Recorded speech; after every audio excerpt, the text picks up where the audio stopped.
بسم اللہ الرحمن الرحیم. السلام علیکم سامعین. یہ ریڈیو پاکستان اسلام آباد ہے. پروگرام رابطہ کے ساتھ میں ہوں آپ کا میزبان سہیب بن نور. اور سامعین کرام یہ پروگرام آپ تک پہنچا رہے ہیں پروڈیوسر منیر بخش ملک.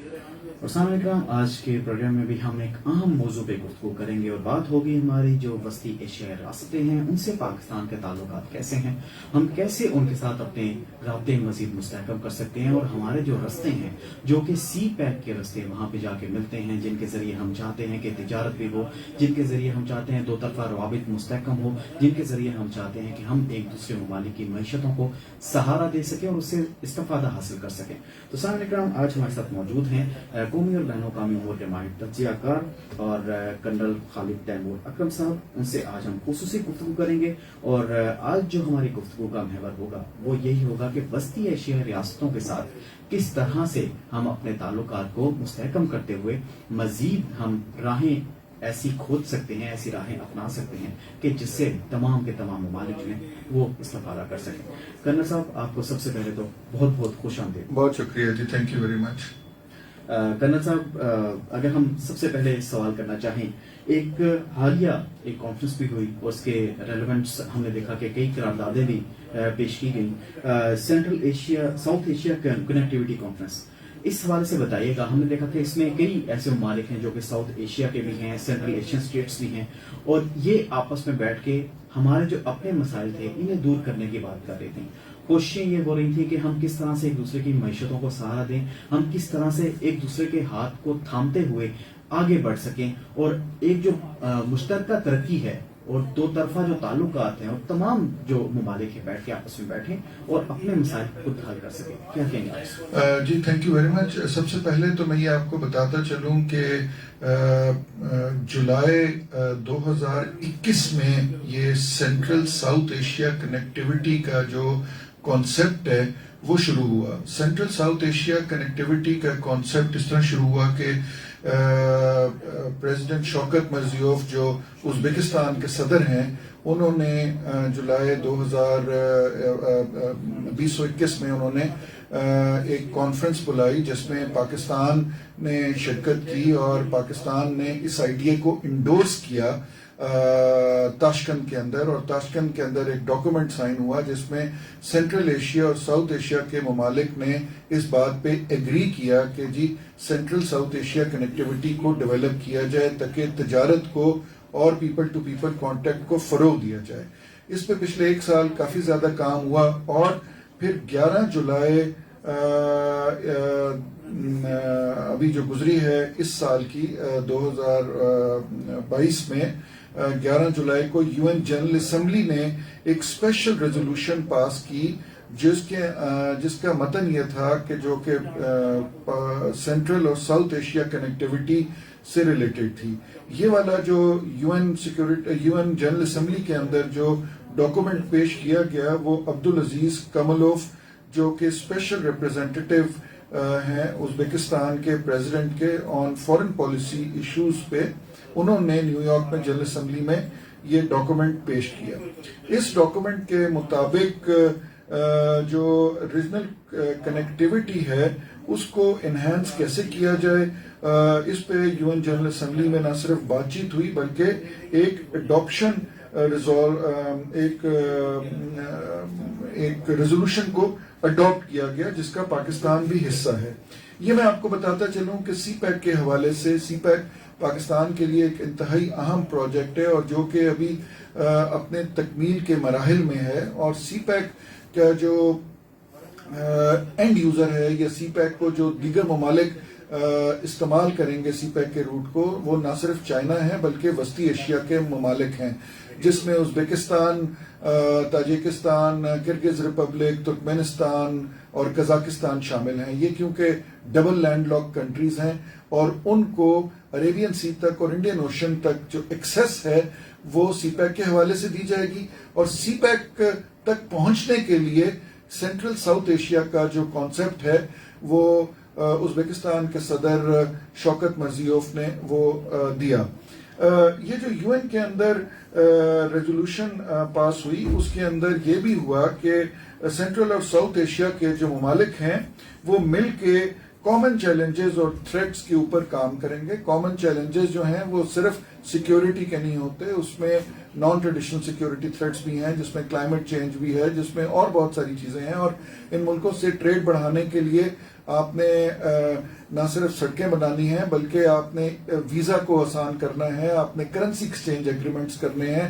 آپ نے ان کے ساتھ بینکنگ ایگریمنٹس کرنے ہیں, سو دیٹ کہ وسطی ایشیائی ممالک جو ہیں وہ پاکستان کے تھرو اپنی بین الاقوامی تجارت کر سکیں. اور میں یہ سمجھتا ہوں کہ یہ جو ریزولوشن یونائٹڈ نیشن میں پاس ہوئی ہے یہ آنے والے دنوں میں سی پیک کے حوالے سے یہ بہت اہم رہے گی, اور پاکستان کے وسطی ایشیائی ممالک کے ساتھ جو تعلقات ہیں ان کو انہینس کرنے میں یا زیادہ کرنے میں یہ ریزولوشن جو ہے بہت قابل عمل ثابت ہوگی. صحیح. آپ نے کنر صاحب بھی بات کی ہے سی پیک کی, اور سی پیک پہ اگر ہم بات کریں کہ زیادہ اثر کیا پڑے گا اس ریزولوشن کے پاس ہونے کے بعد, کیا وہ زیادہ مؤثر ہو جائے گی, کیا ہماری جو تجارتی راہیں ہیں وہ مزید بہتر طریقے سے کام کرنا شروع ہو جائیں گے؟ جی بالکل, یہ میں آپ کو بتاؤں کہ سب سے پہلے تو ہمیں یہ سمجھنے کی ضرورت ہے کہ سی پیک ہے کیا. سی پیک بیسیکلی ایک ٹریڈ کوریڈور ہے جو کہ چائنا نے کا جو overall belt and road program ہے جس کے اندر 6 کوریڈورز ہیں, اور سی پیک کا جو کوریڈور ہے اس کی خاص بات یہ ہے کہ یہ چائنا نے اس کو اپنا فلیگ شپ پروجیکٹ کہا ہے, اور چائنا نے کہا ہے کہ یہ صرف یہ سی پیک ایک ملک سے گزر رہا ہے. باقی جو کوریڈورز ہیں جو 5 کوریڈورز ہیں وہ 5-5, 6-6, 10-10 ممالک سے گزر رہے ہیں. تو اس کی ایک تو یہ اہمیت ہے. دوسری اہمیت یہ ہے کہ سی پیک ہمیں کافی غلط فہمی رہتی ہے کہ سی پیک جو ہے وہ صرف چائنا کو فیسیلیٹیٹ کرے گا عربین سی تک پہنچنے کے لیے. نہیں, یہ سی پیک کا جو روٹ ہے یہ چائنا کے لیے بھی ہے بٹ اس کے ساتھ ساتھ اس ریجن کے تمام ممالک کے لیے ہے. اور یہاں پہ میں اس بات پہ دوبارہ زور دیتا چلوں کہ ہمارے جو برادر اسلامک ممالک ہیں, جو سینٹرل ایشیا کے ممالک ہیں, وہ بھی سی پیک کی اہمیت کو سمجھتے ہیں, اور اس میں ہمیں کریڈٹ دینا پڑے گا پریزیڈنٹ شوکت مرزیوف کو, جو کہ پاکستان کے بہت اچھے دوست بھی ہیں اور پاکستان کو بہت زیادہ وہ پسند کرتے ہیں. وجہ یہ ہے کہ میں آپ کو بتاؤں کہ ازبکستان اور پاکستان کا جو تعلق ہے وہ آج کا نہیں ہے, وہ صدیوں پرانا ہے. اسلام جو ہے وہ وسطی ایشیائی ممالک سے پاکستان میں آیا. پھر حضرت امام بخاری رضی اللہ عنہ جو ہیں وہ رہنے والے تھے ازبکستان کے, اور وہ آپ کو پتہ ہے کہ صحیح بخاری اور صحیح جو انہوں نے کتاب لکھی حضرت صلی اللہ علیہ وسلم کی احادیث کی, وہ کتاب ہمارے لیے بڑی قابل محترم ہے, اور ہم اس کتاب سے کو پڑھتے بھی رہتے ہیں اور وہ کرتے ہیں. تو اس لحاظ سے اگر دیکھا جائے کہ ازبکستان جو ہے وہ اولیاء کی زمین ہے, وہاں پہ حضرت امام نقشبندی کا بھی مزار ہے, وہاں پہ حضرت امام بخاری کا بھی مزار ہے. تو ہمارے لیے پاکستانی قوم کے لیے ازبکستان جو ہے وہ بڑا اہم ہے. اور آپ نے دیکھا کہ جب مغل بادشاہ آئے وہ بھی بیسیکلی انہوں نے آ کے جب ہندوستان کے اوپر اپنی بادشاہت اور سلطنت قائم کی, وہ بھی ادھر سے آئے. ظہیر الدین بابر کے بارے میں آپ کو بتاتا چلوں. ظہیر الدین بابر کا آپ کو پتہ ہے ہندوستان میں کیا رول رہا اور کس طرح ہندوستان کی ترقی میں ظہیر الدین بابر اور مغل ایمپررز کا رول رہا. یہ سارے مغل ایمپررز جو تھے یہ بیسیکلی امیر تیمور کی اولادوں میں سے تھے. امیر تیمور جو تھا he was the conqueror of that time. وہ میں سمجھتا ہوں کہ اسلامک کانکررز میں ان کا بہت بڑا نام ہے کہ انہوں نے آدھی سے زیادہ اس وقت جو دنیا ڈسکورڈ تھی آدھی سے زیادہ انہوں نے دنیا کو فتح کیا تھا. تو اس لحاظ سے اگر دیکھا جائے تو سینٹرل ایشیا کے ساتھ, ازبکستان کے ساتھ اور باقی سینٹرل وسطی ایشیائی ممالک کے ساتھ پاکستان کا جو رشتہ ہے وہ یہ کوئی نیا نہیں ہے, یہ کوئی پچھلے 20 سال یا 30 سال کا نہیں ہے. ہماری روٹس, ہمارا بلڈ, ہمارا رہن سہن, ہمارا سارا چیز جو ہے جو اسلامی اقدار یا ہمارے وہاں سے ہی ہم نے اڈاپٹ کی ہیں. اگر آپ ملتان میں چلے جائیں, ملتان کے اگر آپ آرٹ دیکھیں, اور اسی طرح اگر آپ سمر قندر بخارا میں چلے جائیں, اگر آپ ادھر کا آرٹ دیکھیں تو اٹ از سملر. کچھ آرٹ ادھر سے ادھر کیا, کچھ پرانے زمانے میں ادھر سے ادھر آیا. اور یہ جو سمر قند اور بخارا تھے, یہ جو پرانا سلک روٹ تھا, جو بخارا تھا, وہ اس کے بالکل سینٹر میں آتا تھا. تو اس لحاظ سے میں یہ سمجھتا ہوں کہ یہ ایک revival of the old silk route بھی ہے. پاکستان کے لیے خاص طور پہ اس کے اندر بہت زیادہ اپرچونٹیز ہیں، کیونکہ جب یہ وسطی ایشیائی ممالک اپنا ٹرانزٹ ٹریڈ یا اپنا ٹریڈ پاکستان کے تھرو کریں گے تو ہماری انڈسٹری، ہماری ہر قسم کی انڈسٹری بہت زیادہ ترقی کرے گی، اور ہمیں یہ موقع ملے گا کہ ہم بھی اپنی پروڈکٹس کو ان ملکوں میں لے جا سکیں۔ یہ جو روٹ ہوتا ہے آپ کو پتہ ہے یہ ون سائیڈڈ روٹ نہیں ہے کہ وہاں سے یہاں صرف چیزیں آنی ہیں اور ادھر سمندری رستے کی طرف چلے جانی ہے۔ پاکستان ماشاءاللہ سے ایک بڑا ملک ہے، اور پاکستان جو ہے ہماری بہت ایکسپورٹ پوٹینشیل ہے، جو کہ ہم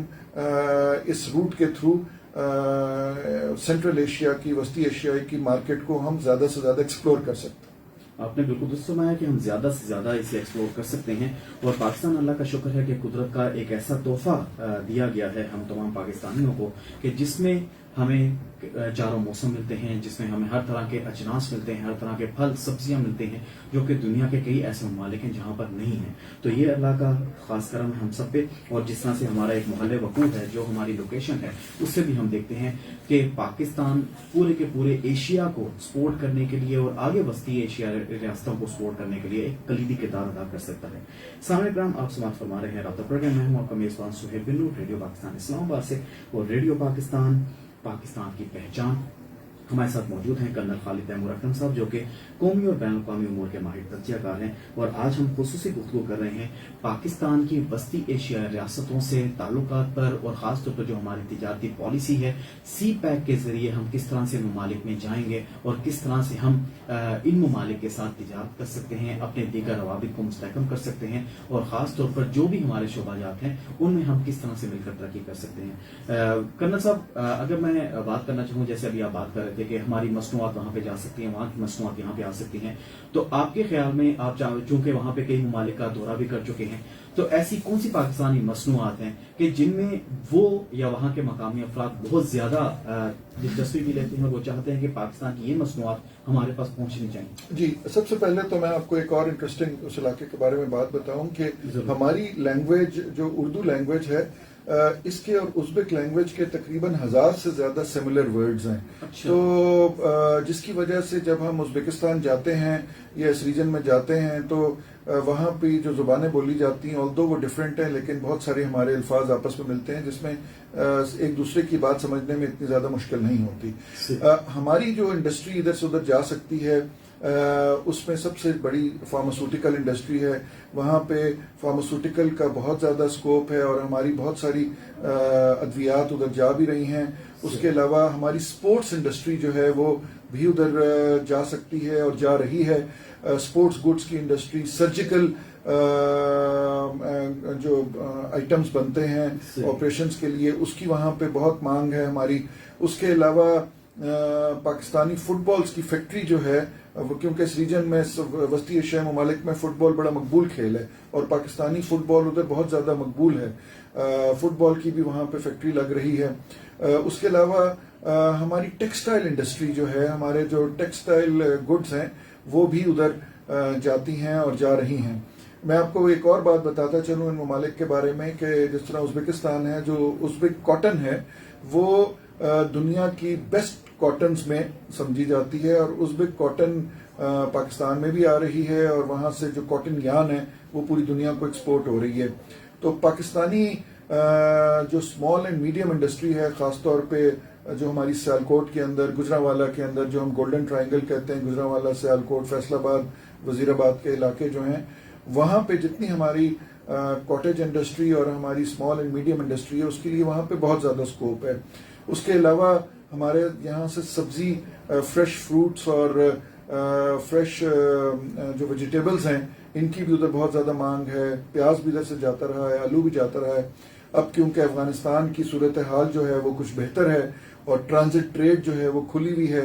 اور جو ابھی افغان حکومت ہے طالبان کی، وہ بھی ٹرانزٹ ٹریڈ کو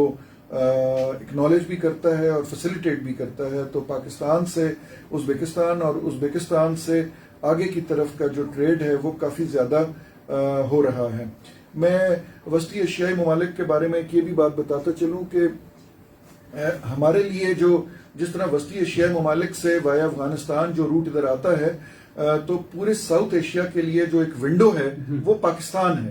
مطلب اگر انہوں نے ساؤتھ ایشیا میں تجارت کرنی ہے یا انٹر ہونا ہے تو وہ تھرو پاکستان انٹر ہونا ہے. اسی طرح جب ہم افغانستان کے تھرو انٹر ہوتے ہیں وسطی ایشیائی ممالک میں تو جو ہمارے پاس اس وقت ایک شارٹ لینڈ روٹ ہے وہ تھرو وایا افغانستان جو سڑک کا روٹ ہے جو کہ اس وقت چل بھی رہا ہے وہ ازبکستان کے تھرو ہے. آلدو تاجکستان کے ساتھ بھی ہماری سرحد ملتی ہے گلگت بلتستان کے تھرو, لیکن وہ بہت دشوار گزار پہاڑی علاقہ ہے, وہاں سے پیدل کا رستہ تو ہو سکتا ہے لیکن وہاں سے کسی قسم کا سڑک وغیرہ نہیں ہے. تو اس وقت ہمارے لیے وسطی ایشیائی ممالک کے مارکیٹ میں انٹری کے لیے جو رستہ ہے وہ وایا ازبکستان ہے, اور ان 5 ملکوں کے لیے جو ساؤتھ ایشیا میں انٹری پوائنٹ ہے وہ وایا پشاور اور وایا پاکستان ہے. تو اس لحاظ سے سینٹرل ساؤتھ ایشیا کنیکٹیوٹی کے لیے پاکستان کی اہمیت اور ازبکستان کی اہمیت جو ہے وہ بہت زیادہ ہو جاتی ہے. یہاں پہ میں ایک اور بات کا ذکر کرتا چلوں کہ آج سے 2 سال پہلے ازبکستان کے صدر شوکت مرزیوف نے ایک اور انیشیٹو لیا تھا جس کا پاکستان حصہ ہے. وہ ہے کہ ایک ریلوے لائن بچھائی جائے فرام وہاں سے ازبکستان کا جو شہر ہے ترمز ادھر سے بچھائی جائے اور وہ ترمز سے ہوتی ہوئی افغانستان سے ہوتی ہوئی وہ لائن پشاور تک آئے, اور جو کہ میں سمجھتا ہوں یہ بڑا ایک احسن پروجیکٹ ہے. اور 2 سال پہلے ایک ٹرائی لیٹرل ڈاکومنٹ سائن ہوا تھا جس میں سگنیٹری جو ہیں وہ ازبک گورنمنٹ, افغانستان کی گورنمنٹ اس وقت کی اور پاکستان کی گورنمنٹ اس میں سگنیٹری ہیں, جو کہ جنہوں تینوں نے مل کے اس بات کا تہیہ کیا یا اس بات پہ ایگری کیا کہ ایک سینٹرل ساؤتھ ایشیا کنیکٹیوٹی کے لیے ایک ریلوے لائن ڈیولپ کی جائے. اور یہ ترمز سے افغانستان میں مزار شریف تک آئے گی اور مزار شریف سے پشاور تک آئے گی. تو جب یہ ریلوے لائن بھی بن جائے گی تو تجارت اور زیادہ آسان ہو جائے گی. لیکن جہاں تک لینڈ روٹ کا تعلق ہے اور سی پیک کا تعلق ہے, میں یہ سمجھتا ہوں کہ یہ جو UN نے ریزولوشن پاس کی ہے 11 جولائی 2022 کو, یہ ریزولوشن جو ہے بہت زیادہ افیکٹو ثابت ہوگی. اور خاص طور پہ جو انٹرنیشنل ریلیشنز کے طالب علم ہیں میں ان کو ضرور یہ ایڈوائز کروں گا کہ وہ اس ریزولوشن کا متن ضرور پڑھیں. آپ کسی بھی ویب سائٹ پہ جا کے دیکھ سکتے ہیں. اس ریزولوشن کا نام ہے the UN general assembly resolution on the initiatives of Uzbekistan on strengthening the regional connectivity between central and south Asia, اور یہ 11 جولائی 2022 کو پاس ہوئی تھی. صحیح. تو یہ جتنے بھی IR کے اسٹوڈنٹس ہیں وہ باقاعدہ اسے پڑھ سکتے ہیں اور اپنی معلومات میں اضافہ بھی کر سکتے ہیں اور دیکھ سکتے ہیں کہ ہم کس طرح سے تمام ممالک کوششیں کر رہے ہیں کہ آگے بڑھیں. کرنل صاحب, آپ نے بات کی افغانستان کی, تو آپ سے یہ بھی جاننا چاہوں گا کہ افغانستان میں ابھی تک ہم دیکھ رہے ہیں کہ امن کا قیام اس طرح سے ممکن نہیں ہو پایا جس طرح سے تمام اسٹیک ہولڈرز خصوصاً پاکستان, چائنا مل کر کام کر رہے ہیں. تو آپ کے خیال میں وہاں پر امن کا قیام کب تک ممکن ہو جائے گا, اور یہ جو روٹ ہے خدا نہ خواستہ اسے کوئی خدشہ تو نہیں ہے, کوئی خطرہ تو نہیں ہے؟ جی, جہاں تک میں افغانستان کی آپ کو بات کروں کہ افغانستان کے جو لوکل مسئلے مسائل ہیں وہ تو چل رہے ہیں, لیکن جہاں تک اس روٹ کی بات ہے یہ روٹ بالکل ابھی بھی کھلا ہوا ہے, ٹرانزٹ ٹریڈ ہو رہی ہے. افغانستان میں اگر آپ دیکھیں 15 اگست کی کیا سچویشن تھی اور 15 اگست سے لے کے آج تک کی کیا سچویشن ہے, اس میں بہت زیادہ بہتری آئی ہے. خاص طور پہ میں یہاں پہ مینشن کرنا چاہوں گا پاکستان کا رول, تاجکستان کا رول اور ازبکستان کا رول, جو کہ یہ 3 ایسے ممالک ہیں جن کی سرحدیں افغانستان کے ساتھ بڑی لمبی سرحدیں ہیں, اور ان تینوں ملکوں نے بہت احسن رول پلے کیا ہے افغانستان کی سچویشن کو سٹیبلائز کرنے میں. یہاں پہ میں یہ بھی ذکر کرتا چلوں کہ 26 جولائی کو ابھی آنے والے اگلے ہفتے میں اگلی پیر والے دن 26 جولائی کو ازبکستان کے اندر افغانستان کی ڈیولپمنٹ کے اوپر ایک بڑی میٹنگ ہو رہی ہے, اور وہ میٹنگ جو ہے ازبکستان کروا رہا ہے اور جس میں بہت سارے ممالک کو انہوں نے بلایا ہے. پاکستان بھی اس میں شرکت کرے گا اور اس کے اندر افغانستان کی ڈیولپمنٹ کے اوپر بات ہوگی. افغانستان سے ریلیٹڈ ہم نے یہ بھی دیکھا ہے کہ پاکستان کے اندر OIC کا اسپیشل اجلاس بھی ہوا, اور پاکستان گورنمنٹ جو ہے وہ بہت زیادہ افغان سچویشن پہ نہ صرف نظر رکھے ہوئے ہے بلکہ اپنے افغان بھائیوں کی مدد کے لیے جو بھی ہم کر سکتے ہیں وہ ہم کر رہے ہیں.